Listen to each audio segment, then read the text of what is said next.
Recently आपल्या एका व्ह्युअरचा call आला की त्यांचा एक गोल्डन रिट्रीव्हर आहे जो कंटिन्युअसली 6 ते 7 दिवस वॉमिटिंग करत आहे. अशा केसेसमध्ये खूप सारी कारणं असू शकतात की ज्याच्यामध्ये डॉग कंटिन्युअसली वॉमिट करतो. तर आम्ही त्यांना गाईड केलं वेटरनरियनला आणि वेटरनरीने त्यांचं एक्स-रे करून घेतलं, ब्लड टेस्ट करून घेतले, इव्हन स्टूल सॅम्पल आम्ही चेक केले. पण सगळे सॅम्पल आणि सगळे एक्स-रेज नॉर्मल होते. कोणतीही फॉरेन बॉडी इंजस्ट झाली नव्हती.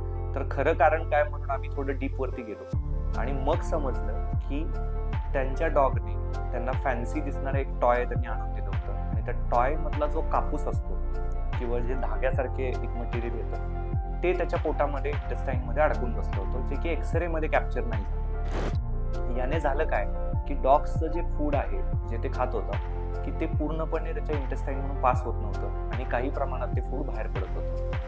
अशा केसमध्ये डॉक्टरांनी खूप चांगला सल्ला दिला की ज्याच्यामध्ये त्यांनी एक ब्रेड, त्याच्याबरोबर एक अंड, व्हाईट एग आणि त्याच्याबरोबर एक केक असं स्मॅश करून त्या डॉगला दिलं आणि जेणेकरून ते जे मायक्रोफायब्रस मटेरियल त्याच्या पोटात अडकलं होतं किंवा इंटेस्टाईनमध्ये होतं ते त्याला चिटकलं आणि त्याच्यातून बाहेर आलं आणि आता तो डॉग एकदम बरा आहे.